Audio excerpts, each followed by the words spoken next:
Hello and welcome to the Just Interesting podcast. The podcast that's not too interesting, it's not boring, it's just interesting enough. And joining me today, Alex, is, as always, our resident guests, no co-hosts, Martin and Robin. How are you? We'll roll with it. Yeah. You are my weekly guests that I just have on my podcast every single week. It's true. Yeah. How are you both? How are you, Robin? Oh, I'm well, thank you. Happy to be here talking to you guys. How are you both? Good. Well, I'm fine. I'm yeah, alright. good. Another week in lockdown. Just been okay. It's been snowing here, hasn't it, in the UK? There's still snow on the ground because it's frozen over. So there's bitterly just cold. shards and shards of ice. But it doesn't matter because I'm not going anywhere. I know. It's great, isn't it? So yeah. So that's it. I was in a queue at Tesco earlier to get dear. in, and I gave up. It was too cold. The line was too long. Really? I was like, no, not having this. Yeah.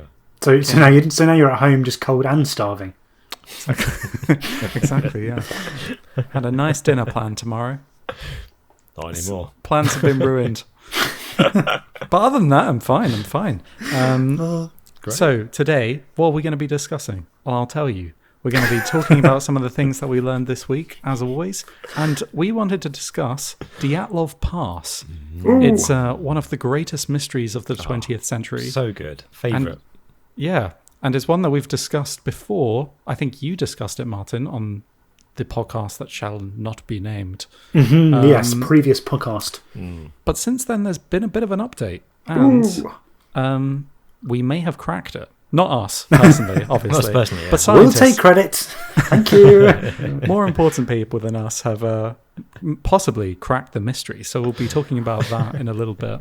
And as always, I'll be hosting the weekly quiz. We're all drawing at the moment, aren't we? We are. So it's a battle for taking the lead in Series 3 of the podcast. Blimey. Who will it be? No pressure at all.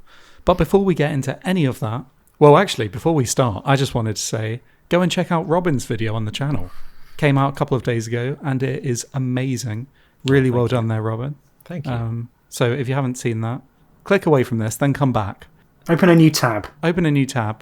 We'll put a card up above and go and watch it. With that all said and done, shall we find out what we've learned this week? Martin, what have you learned this week? Well, I've learned about countries that have lots and lots of islands. So the UK has a few, doesn't it? It is an island and has a few different islands. And then you think of countries that have lots of islands, like Indonesia is one that comes to mind. A country made up of islands, really. Oh, that's cool. Now, Indonesia has 17,504 islands. Wow. Which is a number of islands. The Philippines has 7,641, so slightly less. Okay. Canada has 52,455 islands, which is a heckload of islands. But I was learning about, I was looking up which countries in the world have the most islands. And I was kind of surprised by number one. I was just wondering what you think could be number one, given the countries I've mentioned. Antarctica. Not Antarctica. This is like the quiz come early, isn't it? Yeah, it is, isn't it? Alex, do you want to guess? The most amount of islands. Yeah. I don't know. United States. It's not the United States, although it is fifth on the list with 18,617. No, the number one is Sweden. Sweden, yes. You look at the map of Sweden, you see all the different islands. Yeah. It makes sense. It makes a lot of sense. But what is crazy to me is the sheer number of islands Sweden has. Yeah. 267,570 islands. Wow. It's made up of, which I just thought was mind blowing. And on the top three are all Nordic countries. So Norway, 239,000, and Finland with 179,000. That's a lot. It's a lot of islands. How much do they go for? Can we buy one? Yeah. Well, that's what I was thinking. And then my next thing was to look up the population of Sweden, which is around 10 million people. Yeah, not that big. So 1 in 40 people. That's an island for 1 in 40 people. That's great. So Nice. So yeah, if you want to buy an island, Sweden just maybe is the place to go, because apparently only around, I think it's between 1,000 and 2,000 of the islands are actually inhabited by people and used. So there's plenty of islands to go round if you want. So Sweden is the place to go. But I mean, I double feel- check the definition of island before you go and buy any, because you might be duped into buying a 4-foot square. Exactly. Yeah, the parameters of what these islands consist of isn't exactly laid out in this particular article. But it seems like they have to be. They can't just be like a bit of a rock. They've got to be an actual island. So that's what I've learned this week. Sweden is your island. That's I amazing. feel like when people fantasize though about owning their own islands, they don't really fantasize about owning like a big snowy patch of rock just off of Sweden. Do they not?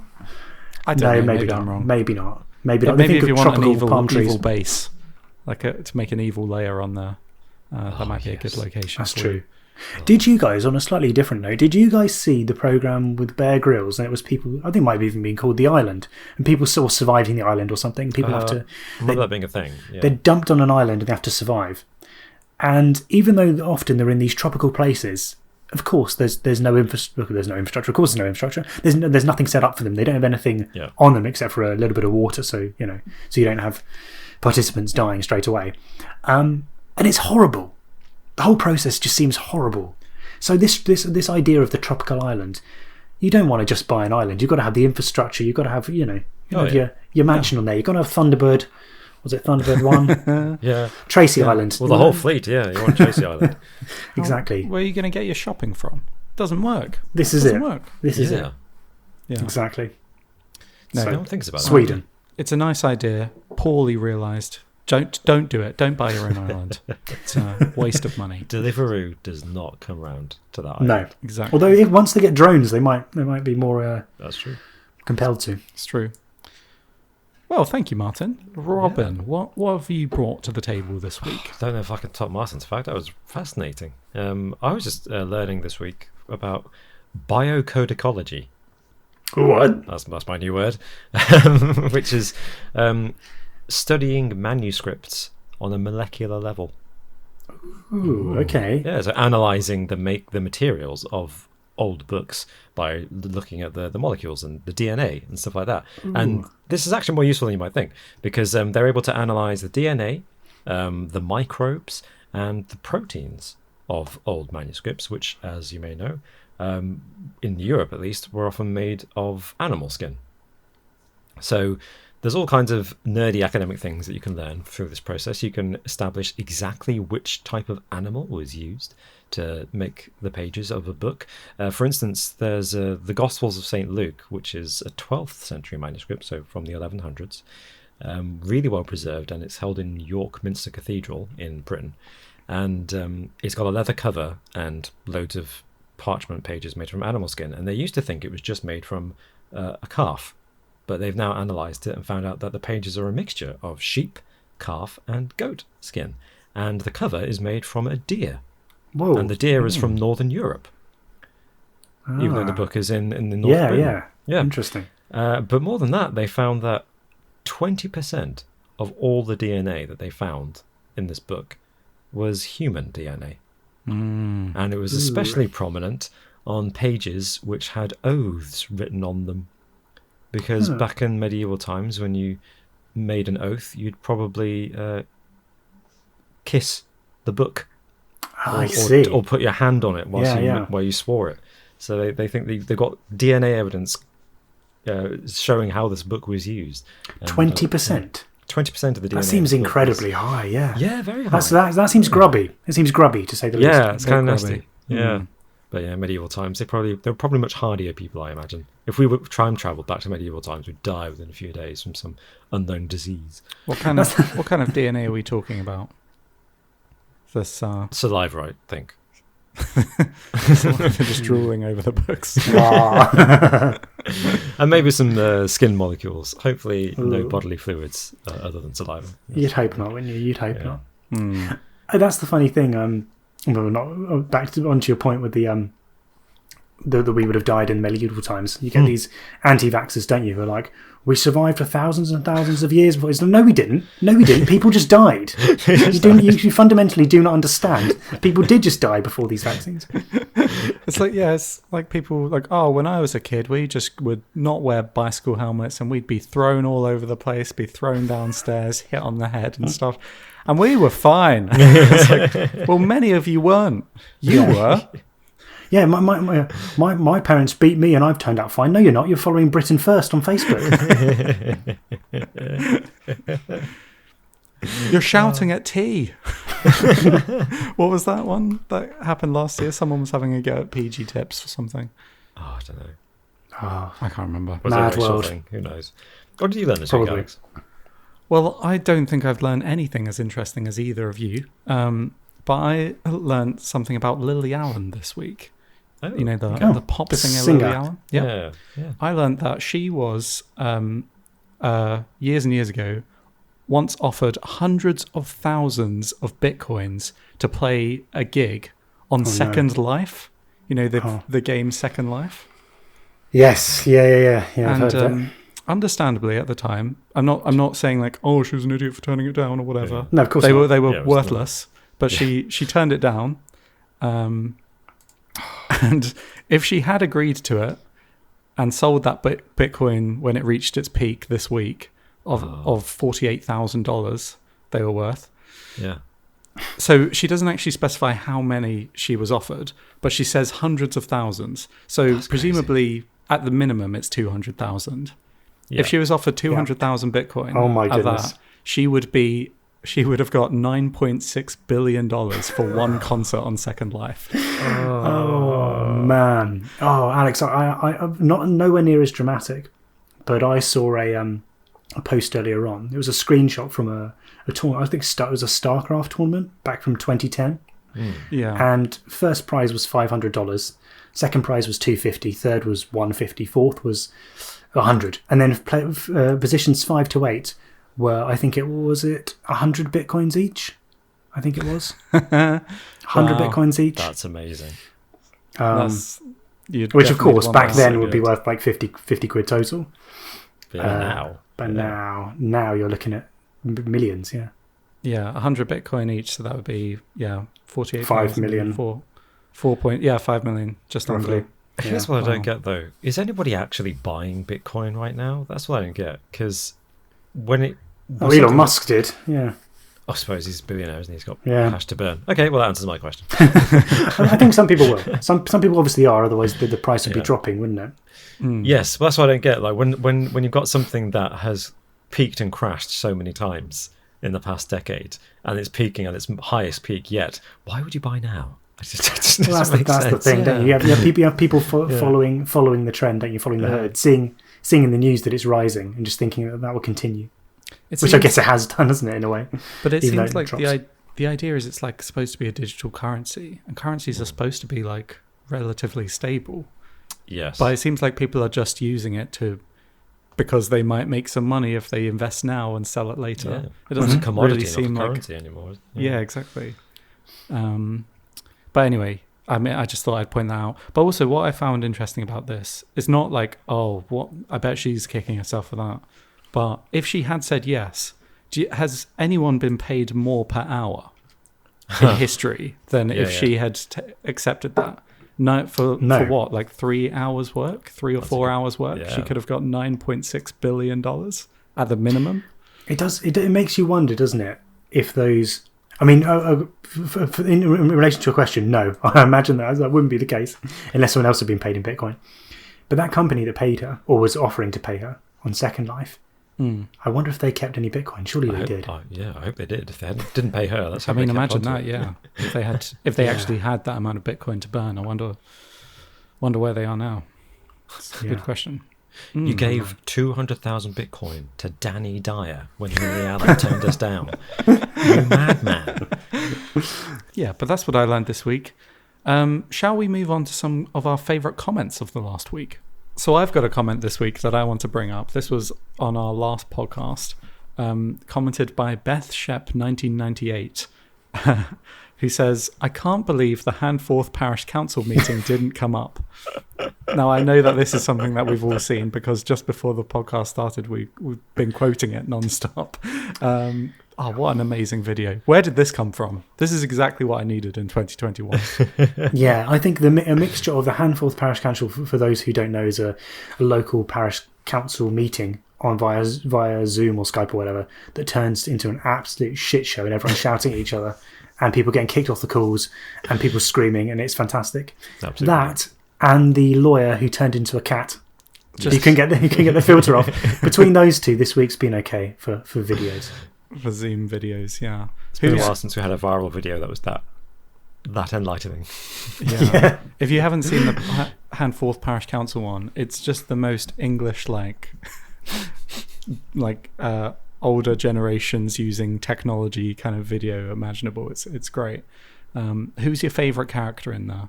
I think mine is Gollum, as I call him. Alad's iPad. Yeah, there's a weird Gollum. That. The guy starts shouting, snapping.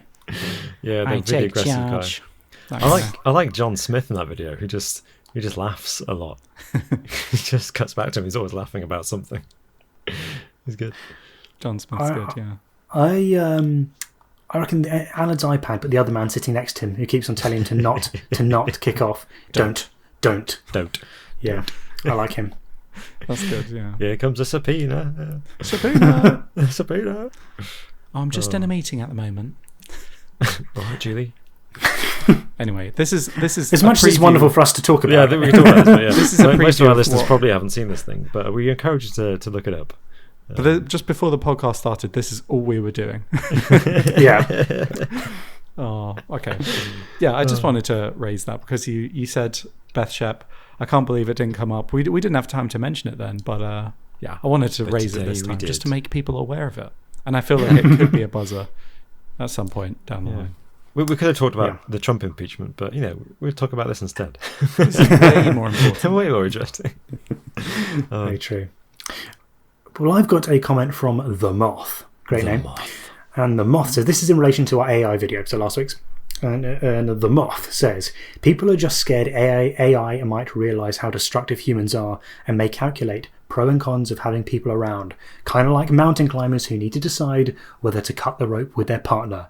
Decision made based on logic. And I think this is a real fear, isn't it? What we were talking about last week, the fear that they have a level of understanding based on logic, and it bypasses human safeguards that are being put in place and decides to cut us off, as you say, like a climber on the rope who would ultimately lead to their demise too, unless they get rid of us. So a kind of a survival of the fittest, with AI realising that actually they would progress better if it weren't for humans. So yeah, good comment. That's It's an kind interesting of like perspective. like evolution as well. Like the dominant form always eradicates the previous iteration. Well, not like eradicates, but Same way that Neanderthals dominates and takes over. kind of got bred into and then slowly died out. Over Homo sapiens. Is that what we are? I don't know. We are. There we go. Homo Yes. sapiens, Prehistory, yes. not my thing. Indeed. Yeah. we are. That's a great perspective, and we'll talk about. There were so many great responses to our last podcast about artificial intelligence being unstoppable if it ever gains, what was it, super intelligence, singularity, or whatever. There's so many great comments, and that was just one of them. But my comment, also from that same podcast, nothing to do with AI. It's from Lady Caroline, who says, "I am #Team Alex, so Hulk out in the next quiz and show them who's boss. Positivity be damned, lol." That is, of course, in reference to Alex's New Year's resolution to be more positive, but also his deep frustration in the quiz when things start turning against him. Yeah. Well, luckily, Alex, you're not in the quiz this week, are you? You're the quiz master. I am. I'm the quiz master, and I'm not going to put up with anything this week. I'm going to be ruling over the quiz with an iron fist, but in a positive way. In a positive, In a positive way. I'm just going to be like, you're losing a point. You're shit. Doctor point. You're shit. Exactly. Go home. Go home. You are home. Okay. Can you guarantee, Alex, that we won't be kicked out this time? Well, counsellor, if assuming everyone behaves, no one will be put into the waiting room. Okay, good. Oh my gosh. Oh dear. Okay, well, thank you for all your comments and keep them coming in. We love reading through them and reading them out each week. But shall we move on to our main topic of discussion this week, which is, have they finally solved the mystery of Dyatlov Pass? I always say Dyatlov Pass in a northern accent. I'm always like, Dyatlov Pass. Dyatlov Pass. It just comes naturally. Dyatlov Pass. But have they solved it? Good question. Good question. That is the question. Shall I just jump straight into it? Shall I go into a bit of backstory about the mystery itself? I think that would be wise. Bit of background, yeah. Okay, cool. So the story of Dyatlov Pass began with a cross-country skiing expedition led by fifth-year Ural Polytechnic Institute student Igor Dyatlov.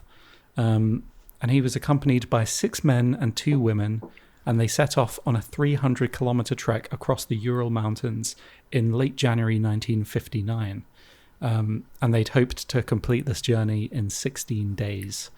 And they had planned to telegram their friend Yuri Yudin, a 10th member of the expedition, who pulled out of the trip due to injuries when they reached the village of Vizhai.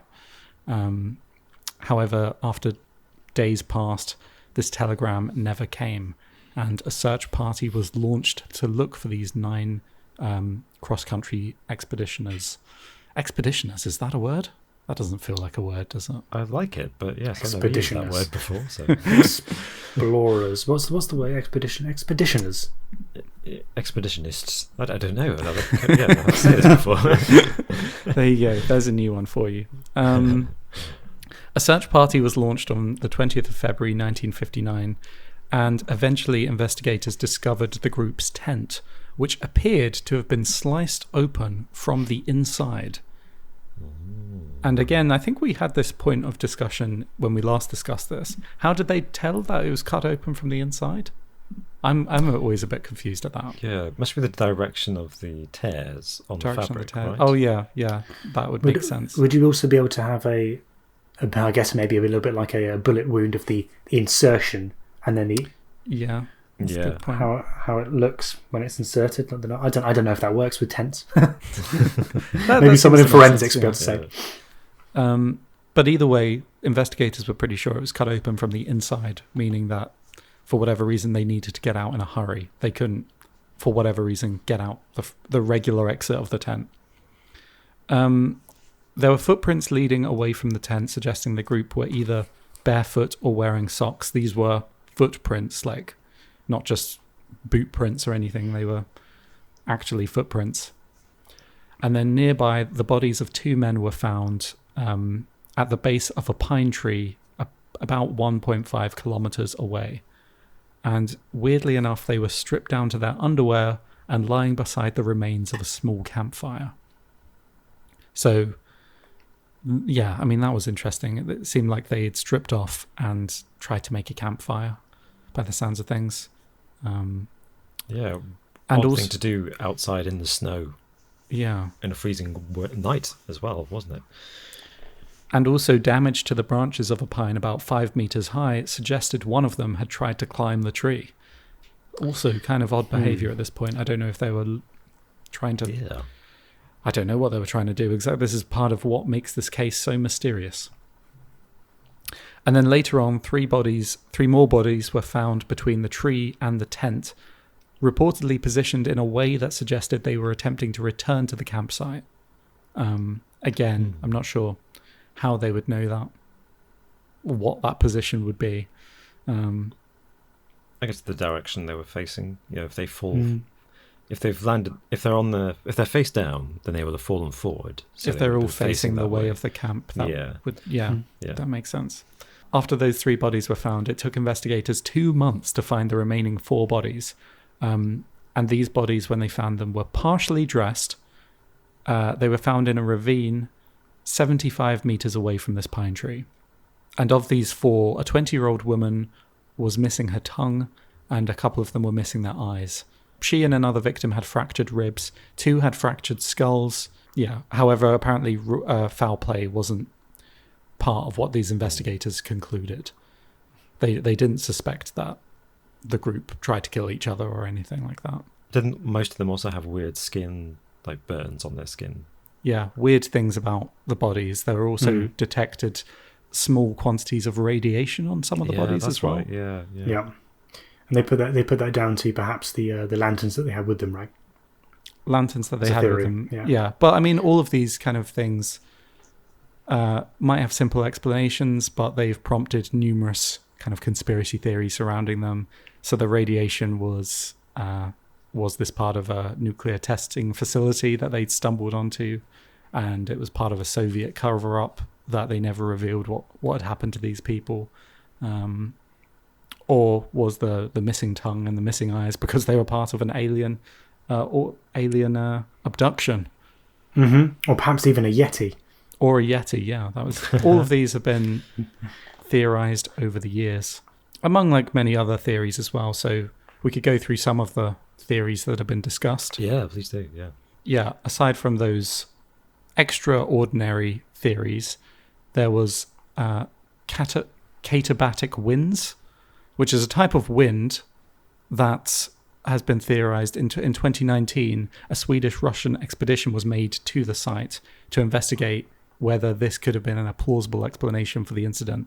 So these are a rare type of wind that are particularly violent, and I think they it's when winds power like down a mountain. So the wind is at the top of the mountain is much colder because it's much colder air, and so it heads down the mountain and then speeds up as it goes. And so like an avalanche, but with no snow, just the wind itself. With wind, yeah. Okay. And there were thoughts that this could have made it impossible to remain in the tent because it was just so windy. But also the sound that the wind could have made them go insane or crazy or just be in tremendous amounts of pain. Yeah, it's a theory that at least one of them had a bit of an episode, right, and left the tent, meaning that the others had to go after them. Hence the lack of footwear and lack of clothing. And then based on that, when they didn't come back, others then followed, and it caused a bit of a chain reaction of events. Yeah. Yeah, so there was a theory that it kind of created what's known as a Kármán vortex street, which is this type of wind pattern that created infrasound capable of inducing panic attacks in humans. And again, this is incredibly rare. But that was another theory, and it could have caused someone to have a panic attack in the middle of the night and suddenly flee, and everyone followed them. And then from there, hypothermia set in. And the weird thing with hypothermia, one of the weird symptoms that could explain the fact that some of them were found partially dressed, is that it makes people feel weirdly hot, even though they're absolutely freezing. Yeah. And it also kind of affects your decision making. It slows down your brain. And sadly, they may have decided to take their clothes off because they were feeling hot, and they clearly weren't in the right frame of mind, and tragically that was the last thing that they needed to be doing at this point in time. I think up till now there's always been, whichever theory you go with, there's always been little holes and little inconsistencies, and there's several pieces of the jigsaw missing, whichever theory you look at. Yeah, isn't it? Exactly. It's like, okay, well, they could have had hypothermia, but then why aren't the clothes left strewn around them? You know, how comes there's footprints being left out? How come they didn't take their boots with them and then took the boots off when they felt hot? These little things that just don't necessarily add up, whichever way you look at it, with how they've died.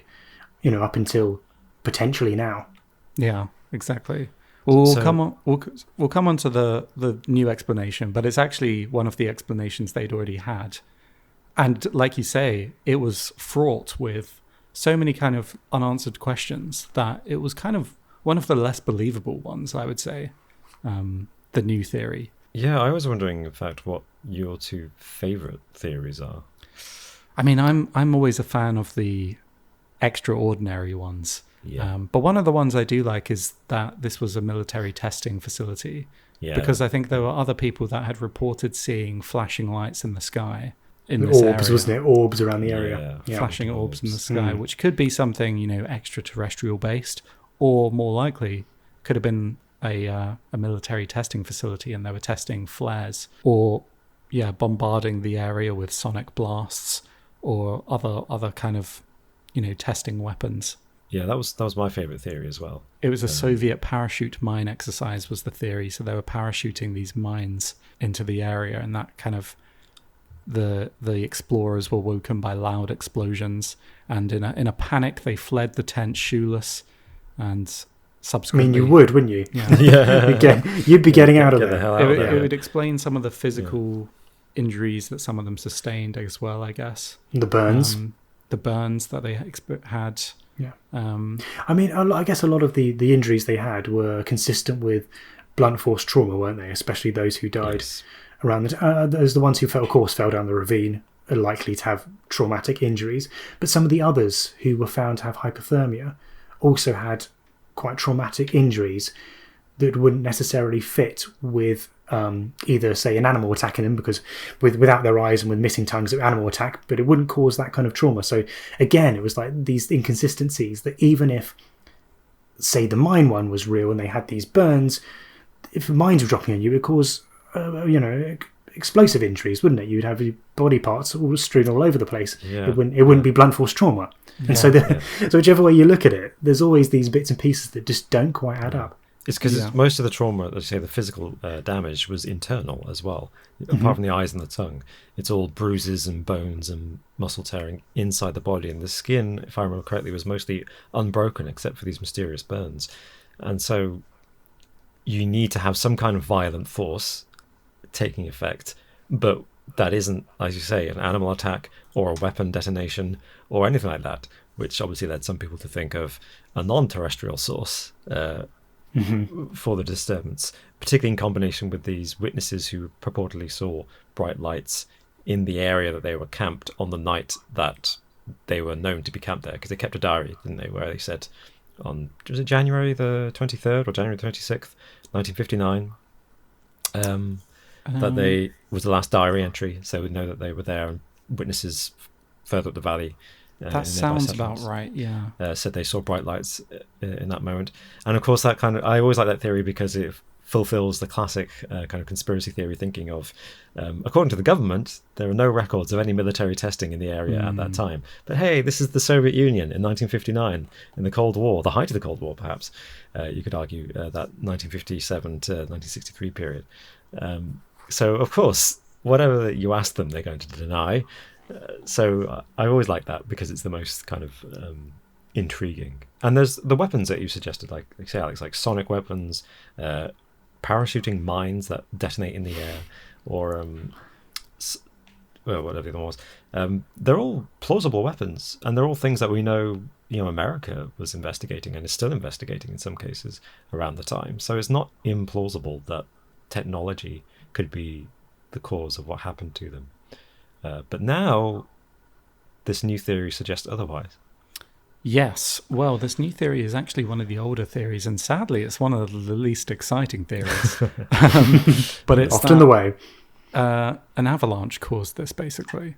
And this is a new theory that's been put forward in July of last year. We're in never-ending year 2021 now. So there's been new research published in the journal Communications, Earth and Environment, which points to this more sensible explanation of a slab-type avalanche, which is a particular type of avalanche that can occur on quite narrow slopes. Now, the original reason why avalanches were, that theory was kind of discredited, was because the slope that this took place on was typically under the amount under the angle threshold that an avalanche could realistically occur. I think it was under 30 degrees, the kind of the angle of the slope. Yeah. So it was too shallow, basically. It was too shallow, basically. Yeah. Right, yeah. However, in July 2020, they used some software, which actually was the same software used by Disney's Frozen team, to model what could have happened. Yeah. In fact, didn't they go? It was like the Russian scientists went from there to Disney to say, "Can I use your love your work. your snow software, please?" Did he imagine him just at home watching the film with his kid and being like, "This is actually really good." Hang on a second. Wait a second. I need Walt on the phone. Get me Walt. Walt's dead. Get me Elsa. So basically, what this was is the hikers would have dug a portion of the snow out in order to set up the camp to make like a windbreaker with the hill, and that would have caused the layers of snow underneath. There'll be distinct layers, and one of the under layers would have slid out because of the fact that they dug into this snowy outcrop and caused like blocky chunks of an avalanche to envelop them like during So they the kind night. of created their own avalanche by digging down into Yeah. the snow. I see. Right. Because it was the case, wasn't it, that when they were found with these blunt force trauma injuries that weren't consistent with an avalanche, because an avalanche usually causes asphyxiation because you're trapped under lights amount, well, a lot of snow, but it's kind of it's not, as you say, it's not this kind of chunk of ice or sheet Yeah, that crushes you. It's very much covering you, and so you can't breathe. Right. yeah, exactly. This would explain why they needed to flee the tent really quickly. Could also explain their physical injuries. Although the weird injuries, not so much, I guess. Like some of the weird burns. Although maybe that could just be frostbite. Yeah, that could be exposure to the extreme cold and the sunshine, because they were found a long time later, weren't they? Yeah, months later. So Yeah. who knows? But yeah, so the lead investigator in the avalanche simulation laboratory at the Swiss Federal Institute of Technology, Johann Gaum, he was the one who had the idea for looking into the frozen simulation technology. He said he was so impressed by the movie's depiction of snow that he asked its creators to share their animation code with him. And so, yeah, using the simulation tool coupled with data from cadaver tests conducted by General Motors in the 1970s, which again is a weird detail I didn't know. General Motors conducted the cadaver tests in the 1970s. When you donate your body to science, I didn't realise that General Motors might get hold of it and use it. Yeah. So this was so they were just their general research into what happens to a human body when it's struck at different speeds, which I guess makes sense. Yeah, the car crashes. Yeah.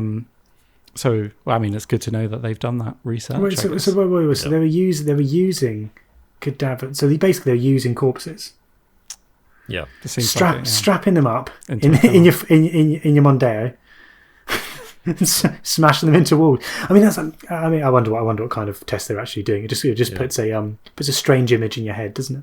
Well, yeah, I also How do wonder, General like, Motors were using. how many people generally, when they're donating their body to science, does that count? Does General Motors count? Yeah, weird, isn't it? Anyway. Maybe it was former employees, you know. You just have to sign it in 1946, back from the war, getting a job at General Motors, just like, what's this clause here? And the lawyer's just like, don't look at that. Do you want a job or not? Just sign it. Just sign it. 1970s, they retired, they've passed on. The wife is like, where's my husband's body? She's banging at the door of General Motors. Where's my husband's body? And they're like, cast the hag out. Release the pack. Sorry, that got dark. Let's move back to... let's move back To the bright, happy Dyatlov party. Yes. Back to the other dead bodies. But it's interesting that to get to the bottom of this mystery, they've really gone to unusual sources. They've used everything. How do they know about the General Motors thing, for instance? Exactly, That's yeah. proper research. Really thinking outside the box on this one. Going for, Disney's animation studios and General Motors to solve Dyatlov Pass is strange. But using this data that they got, they concluded that heavy blocks of snow could have landed on the hikers as they slept, and they would have caused the damage that is shown. It is consistent with the injuries that they sustained. But there's something specific, because we were talking about this before we started recording, and I read the article that you shared with us, Alex, and with the General Motors data in particular, there were two types of main conditions they were testing. It was people wearing seatbelts and people not wearing seatbelts, wasn't it? And they found that I think I got this right, they found that the injuries on the bodies in Dyatlov Pass matched the injuries sustained by people wearing seatbelts, I think. Right. And the suggestion was that because they were using skis, I think, to trudge through, to trudge on the snow as they were hiking, they may have probably done this thing, the standard practice of putting the skis underneath their bedding. Sounds incredibly uncomfortable, but yeah. Yeah, it does. But it provides some kind of basic support for your bedding, which means that when this compacted snow, essentially this block of ice, slid down onto the tent, they would have been caught between a rock and a hard place, almost literally. So they had the force of the ice pushing them into their skis, which they were lying on. was the suggestion, I think. And that's why it's consistent with the seatbelt injuries, because these people in a car crash in seatbelts, although the seatbelts stop them flying out of the car, the seatbelts, if they were very tight in particular, would cause these kind of internal injuries because they're just so squeezing them in basically with incredible force. I think that was the intriguing thing for me out of the General Motors data.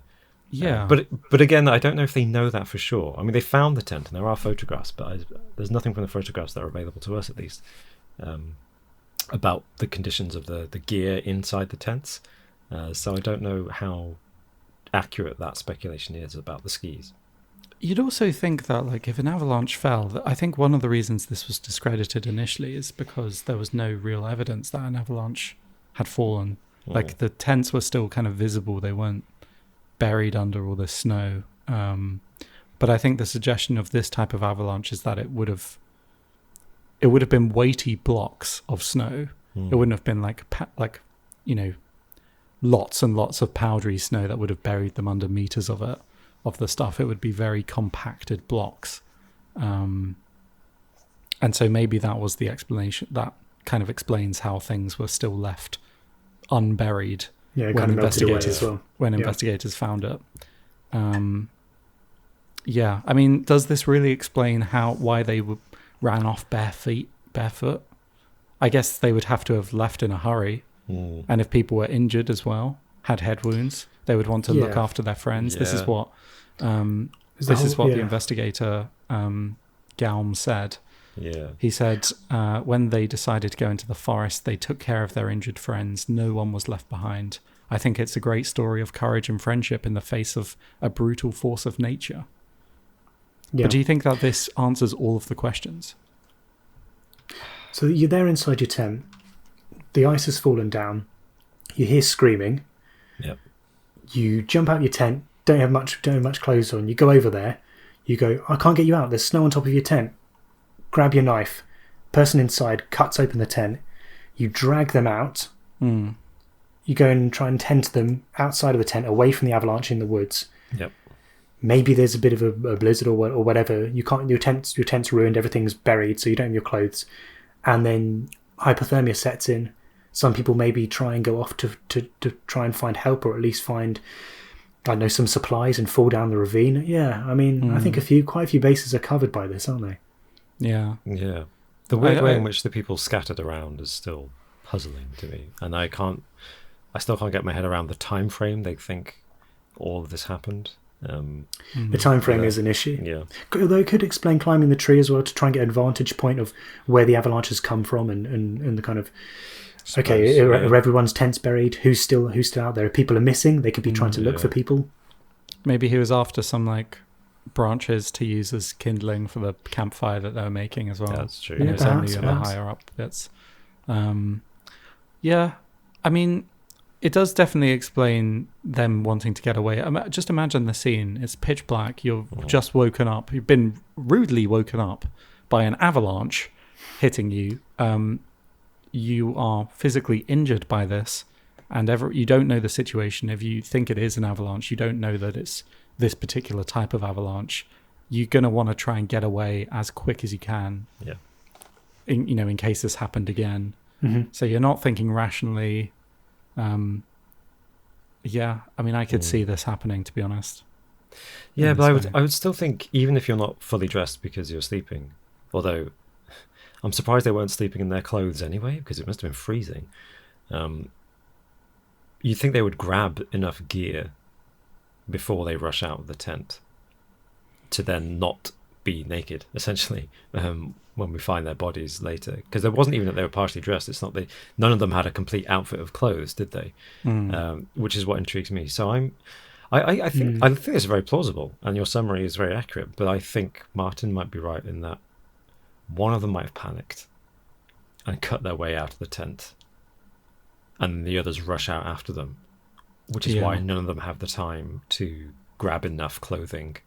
And eventually some of them decide to go back when they think it's safe enough to go get more gear, but for whatever reason they just left it too late and died of cold, I guess, before they made it back to camp. And clearly some of them fell down this ravine. I know there was a suggestion that maybe the ravine was full of the snow had been so heavy that the edge of the ravine had been hidden by the snow, Yeah. so they didn't. Yeah. They thought the ground was continuing, and then they stepped on snow, which then just collapsed under them, and they died. And they weren't much further ahead than the people around the campfire. So I wonder if they started the fire, and the others thought, "Oh, we'll go off in that direction to see if there's something there," and they all died. I don't know. It doesn't all quite fit to me, but it comes close. It comes very close. Yeah. I wonder if it's anything that we'll ever know for sure.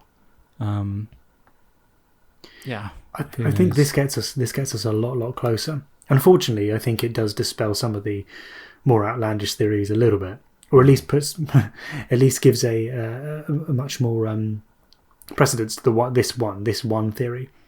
Whereas before, as you say, the avalanche theory definitely had holes in it. Now it seems to be a lot more complete, even if it doesn't explain some of the ways in which the characters involved acted. Yeah. And I think that's still out there, is very much the acting irrationally, the taking off of the clothes, the being spread out, the climb of the trees, the burns, those kind of things aren't all accounted for. But the overall picture from like a macro level, I think, is coming together. Thing is, I think fear does crazy things to you, and I can imagine if you're woken up in the middle of the night being pummeled by these heavy blocks of snow. You don't really know what's happening. I could, you know. You've been. I could imagine it, going down this way. But yeah, I mean, has it really solved the mystery, or has it just made one of the theories that had already been discredited put it back in play? Yeah. Well, I'd say full credit to the researchers behind this for having the imagination to go to General Motors and go to Disney to use their software. And it just shows how amazing technology is and how it can improve everything. Like we mentioned at the beginning of this podcast, that technology to analyze books from 800 to over 1,000 years ago, to reveal things that we never thought we could possibly know. And like last year, Alex, you mentioned that someone cracked the code for one of the Zodiac letters as well. It just goes to show that all this stuff that I thought was unsolvable once upon a time can, in time, and with imagination, be solved. And to see the dark side of technology, watch last week's video about AI taking over the world. Exactly, yeah. Imagine if AI analysed the Dyatlov Pass and then came to the conclusion it was aliens. And everyone's like, had to be aliens. You're like, yes, but I'm a super intelligent AI. I'm more intelligent than all of you, and I think it's aliens. Imagine if AI was actually like a QAnon Trump supporter. That'd be like the worst thing. Well, I think someone actually pointed out in the comments last week, or someone mentioned at some point, that Microsoft did that AI test on Twitter, didn't they? Where they put an AI bot on Twitter and let it learn everything it could for a couple of days, and within 48 hours, Awful. it was like quoting Hitler. Yeah, the results were not good. Didn't they had to shut down the account, didn't they? Shut it down, burn the project, never shut it down again. Oh yeah. So yeah. But yeah, what do you guys think at home about the Dyatlov Pass mystery? Do you think that this new update in the story has answered any definitive questions about the case? Or do you think this is just something that's always going to remain a mystery? Let us know in the comments below. And let us know as well what your favourite theory is about the case. But with that all said and done, shall we get on to this week's quiz? Yeah.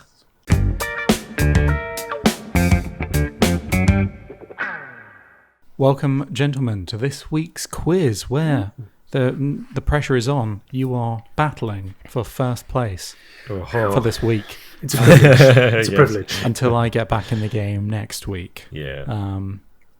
But yeah, as always, 10 questions plus a bonus question, and none of this multi-point per question business this week. It's straight down the line. Alex, 1 point per question, as it should be. You're the one who brought this up. You did it first this season. I will not be having any of this. I don't know what you're talking about. Madness. Okay, let's hear your buzzers. Martin, what have you gone for? I've gone for my usual.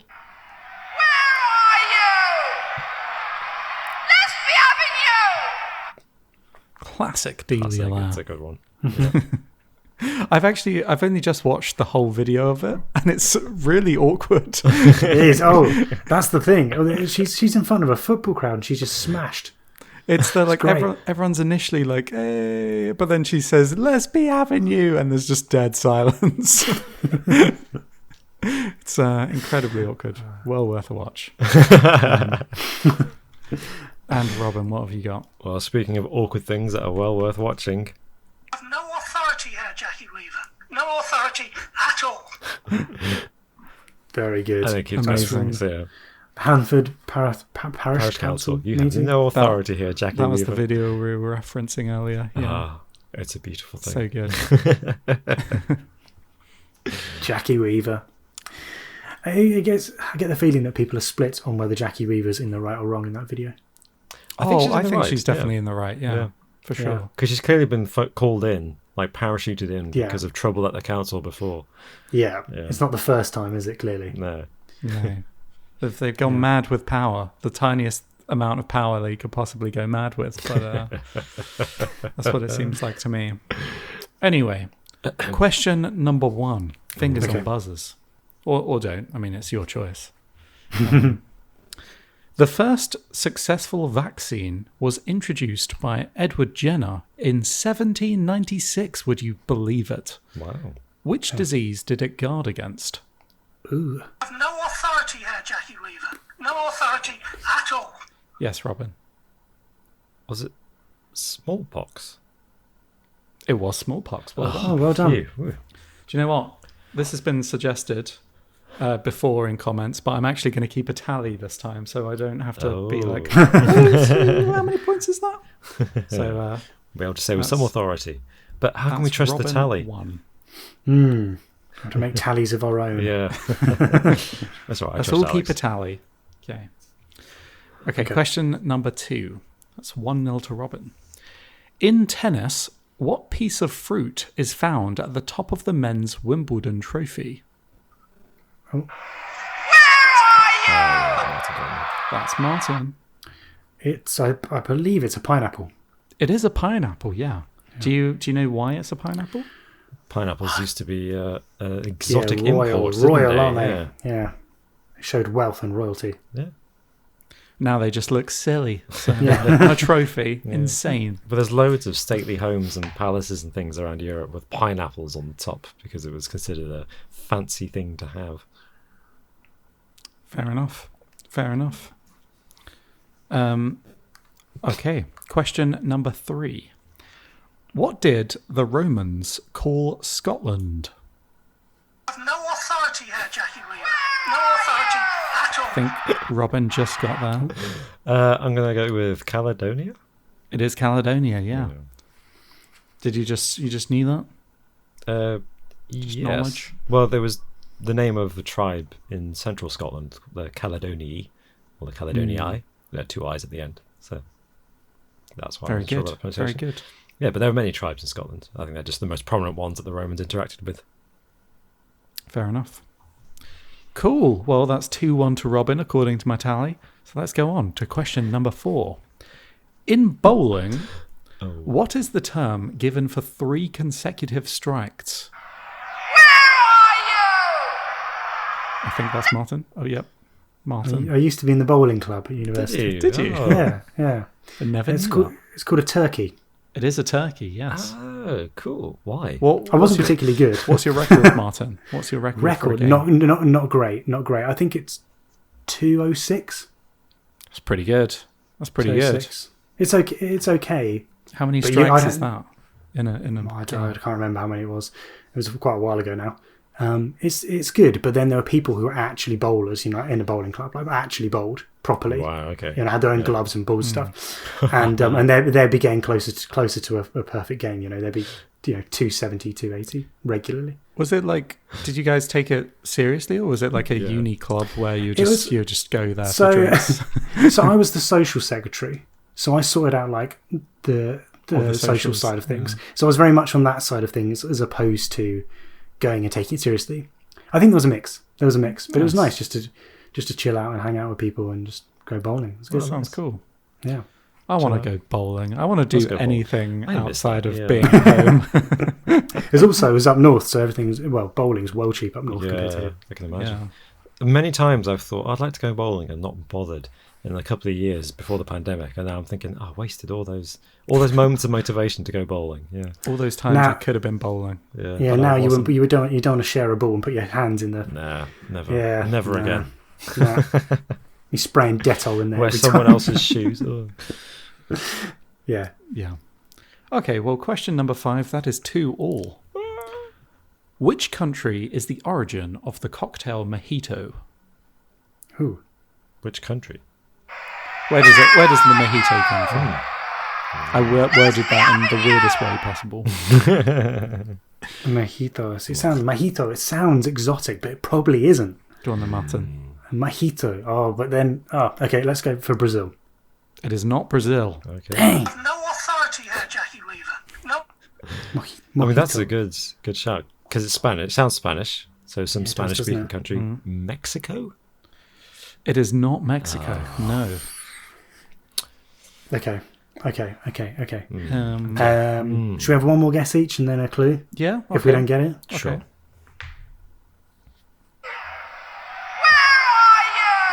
I'm gonna go for the United States. I reckon it's someone in the United Ooh. States. It is not the United States, I'm afraid. Dang.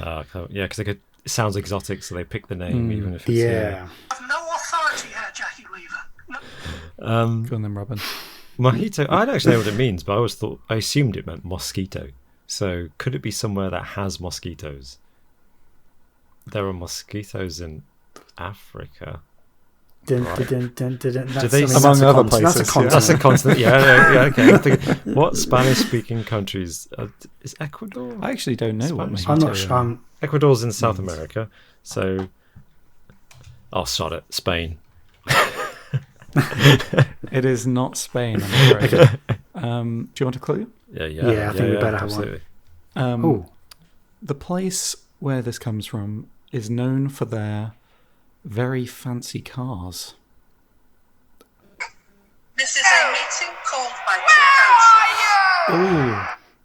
I think I heard Delia first. I think. fancy I'm sorry. cars. Okay, I'm going to go for Italy. It is not Italy. What? There are several places known for their cars. Yeah, I was thinking Ferrari. Yeah. I mean, now that you said it, I don't know. That was my guess. Where else I does may- fancy cars? May need a better Fancy cars. clue. Fancy. Mercedes, Ferrari. What are fancy cars? I'll if you have a guess, I'll reiterate that clue or rephrase that clue. Okay, Monaco. It's not Monaco, no. Okay. So Good guess, though. It's a good guess. Fancy's probably the wrong word. What I mean is, Why'd you say it then? well, Talking I about. think they've got a lot of old school cars there because of import problems. And Oh, okay, yeah. I don't know what that You're talking about Cuba. it is means. Cuba. Oh, Cuba Very good. mojito. Okay. nice. Yeah, Okay. I'm glad that know that. the clue was okay in the end. That did Yeah. the job. Vintage cars. Vintage, cars. yeah. That's the word. Damn it. Okay, Cool. so that is Cuba mojito, okay. 3-2 to Martin as we Ooh. go on to question 6. Hmm. You're clued up on your friends' knowledge, I'm presuming. I've really not seen much Friends at all. Here we Never go. watched it. You've never watched it? Okay. I'm at a slight This advantage. will be fun. I've watched like half a dozen episodes. Well, actually, no, I've seen a bit, but years ago. Okay, question number Okay. 6. The 6 main stars of Friends appeared in all 236 episodes. Who is the next most regular character to appear on the show? 200 episodes. Oh. No, I don't. Do we have to know names? Considering that neither of you know much about Friends, I'll accept a description. Okay. Can I go for a description? Go for it. The bloke serving in the cafe behind the bar. It is Gunther. Well done. Yeah, Oh, right, okay. I'll accept Gunther, that. is that his that name? was a good guess. He's like got blonde hair, right? Yep, he featured in 151 of the 236 episodes. So, Wow, apparently, good for him. he They're started. always in there. That's the thing. He started as an extra, apparently, Ah.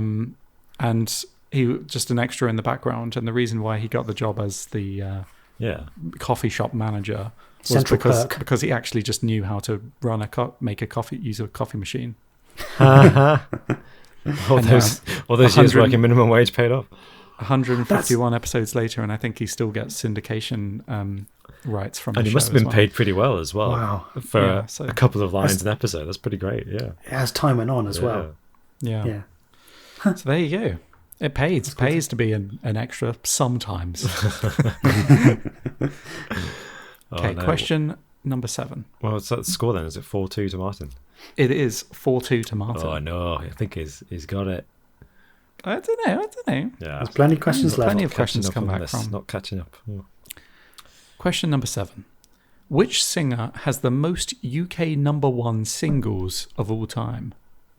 Singer. UK number 1 singles.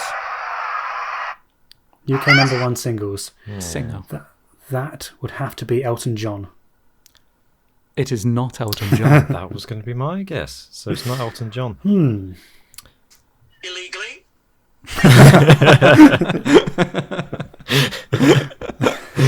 Yes, Robin. Is it Cliff Richard? It's not Cliff Richard. It's not Cliff. No.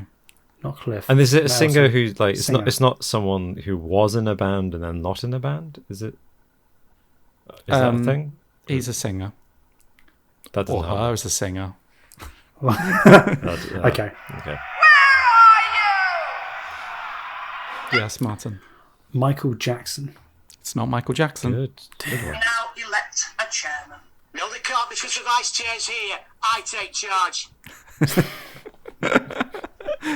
Gradually going for the legendary clip. Yeah. Elvis Presley.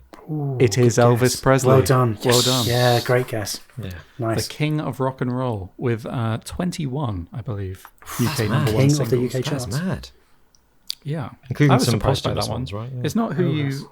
It's not who you would think. No, don't know. you think I was thinking it might be What? someone British. we both Yeah. went for Elton John first, and then I thought, oh, Cliff Richard, yeah. But There you go. Cool. Okay, question number 8, and it's a true or false.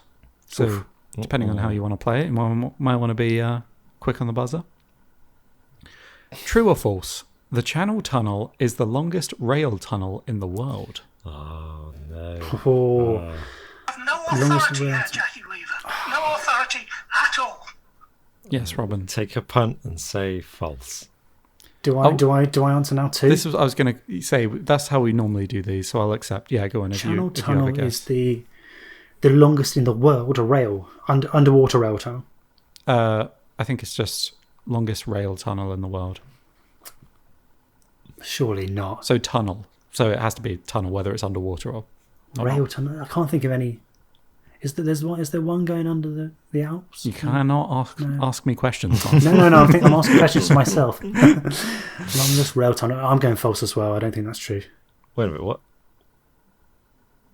Yeah, so I guess that's how we do things for the true or false. Is that right? Does that seem fair to you, Robert? Wait, you're the quizmaster.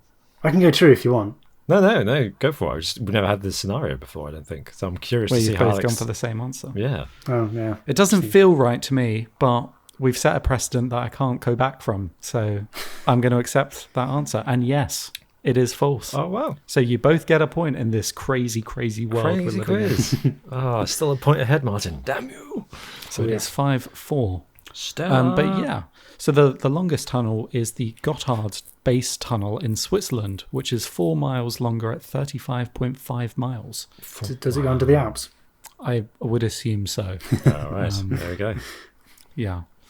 Cool. But that's crazy, isn't it? It's crazy to think that we've dug 35 miles underground. I don't know why that. Water. Underwater as well. Yeah. Yeah, the pressure Mm. of the water, not the people building it. It's under so much pressure. Okay, question number 9. Okay. 5-4 to Martin.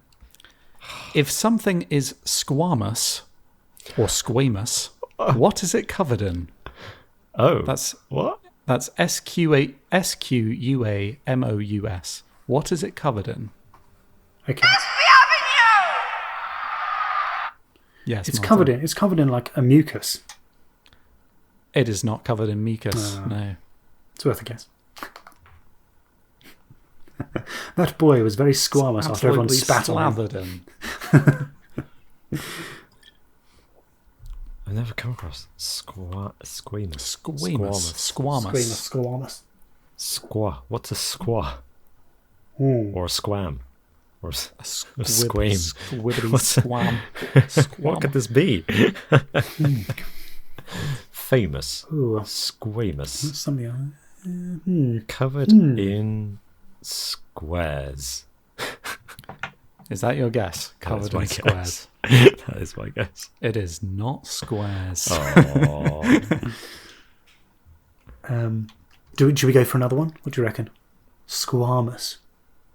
Do you want another guess, or would you like a clue? I mean, I'm clueless, so yeah. Yeah. Maybe a clue might help with this one. Yeah. Okay. I don't know if this will make sense. Okay, I'll go for this. It's a name, a type of armor as well. Oh. Oh. She's just kicked him out. She's kicked him out. I think that was. She's kicked him out. It was Robin who just made it there I first. think that was Robin. Are you sure? Yeah. Yeah. Scale armor is a thing. It is scales. It is Yes. scales. Whoa. Oh, cool. Squamous. I'm glad okay. that worked. Yeah. Scales. Yes. Wow. That's a new word. Oh. And I'm glad you got the point, Robin, because now Oh it's no. 5 Sorry, it's points. really tight now. 5 all as we go on to question 10. Oh, There we go. this may be a fingers on buzzers. I don't know. That was Possibly. Cool. Okay. Question 10. Geocentrism is the belief that which planet is the centre of the universe? This is a meeting called by 2 councillors. Martin, I think Robin got there. Sorry. Yeah, go on. Is it the ninth planet from the... No. Is it Earth? Who said it? You just said the ninth. It is Earth, yes. Sorry, very good. Martin. Very good. Sorry. No, it's I not feel so like I good. It's stole how- that. That's not... Yeah. No, it's how it works. How it works. No, Very good. that was you buzzed brought first. it back in a very fair way, I'd say. That's Yeah. how I run these quizzes, Robin. Very fairly. In a very fair way. It was. Yes. I think I So found that one. was 6-5 to Robin. Good job. So, did we have 2 points for one of the questions? For the false... The the true or false, we both got a point. Yeah. Good point. Yeah. Not necessarily happy with that ruling, but hey, I It mean, was your only choice. history will judge. Very good. Okay. Would you like the bonus question? Yeah. Better I love had. it, Better yeah. had. It's like the Wales-Scotland game, Martin, all over again. Thought 1 point. 1 point. Yeah. Thought I'd throw this one in. Okay. What's the name of the large street racing event in The Fast and the Furious that the gang take part in? Illegally? That should be That's it. true. Illegally. Sorry, I burst too soon. It's something wars. You take your time because I do not know. I haven't seen it. Is it Race Which- Wars? Sorry? Race Wars? It is Race Wars, which is an unfortunate name for the event, but Actually, yes. Race I never Wars. thought of that. they go there several times in the movies. Only in 2001. Yeah. Cheers to that. I don't they go there in the 7th film as well? It like starts with Race Wars, doesn't it? Or They go something. there several times, yeah. Man. They go there when Letty has amnesia and he's trying to jog her memory. Talking of Fast and Furious, you're going to be playing Fast and Furious at some point, right, Alex? Yeah. Well, I wanted to bring this up. I sneakily put it in as the last Oh, nice the bonus segue there, question. yeah. Good. Because, we have been requested by literally handfuls of people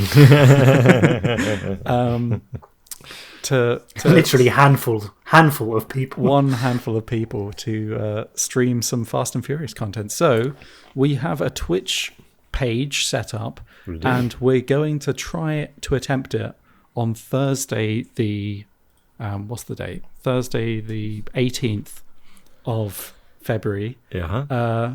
So come along and join us on Twitch live, where we'll be streaming some of the Fast and Furious video game. And it's going to be chaotic and an absolute mess. So Fast and I imagine Furious it'll be mid to late evening here, won't it? yeah, We haven't set a time, but probably like 7 Let's just- p.m. GMT. And the beauty There, of this I is decided for us. Alex is not only a pro gamer, but he is also the world's biggest Fast and Furious fan. Martin, I think, has not seen a thing about Fast and Furious, so he only... I've seen number 2. Okay, you've seen number 2. So, I saw number 2 in like what year did it come out? 2003, I think. I don't Something know. like that. Yeah. I don't know the dates. I saw it like early noughties, really. So Martin knows his Fast and Furious knowledge is limited, shall we say? So this will be fascinating. I don't know any of their names. Fascinating to see how this plays out, and I'll be there trying to fit this video game into the mythology, the grand saga of Fast and Furious. Yeah, so we'll In be my there as a head gang, canon. but Alex, How on earth- Alex will be taking control. Oh yeah, Yeah, Of the- it's of only the- a of the single player vehicle. game. It's a single sadly, player. I think. Anyway. single player And game, cut out. but a family experience. Oh, Exactly. yeah. There's nothing better than watching a friend play a game. It's a good thing to do. So come along and watch as well. But also, it could be a good Q&A opportunity if you had any questions for us or just wanted to hang out. Yeah. But they have to Here we be go. Fast and Furious related. If it's not Fast and Furious related, I'm going to kick you out. Get out. You'll be kicked. Yeah. This is assuming we can get it to work and all the audio works and okay, Yeah, that's which true. is about 50-50 chance. So come along, it'll be chaotic. But thank you so much, guys, for indulging me in this discussion this week. Thank you Yeah. for leading it. No problem at all. And I hope you both have lovely weeks. And thank you again so much for watching, everyone at home or listening. And we will see you next week. Yes. Bye for now. Bye. Bye-bye.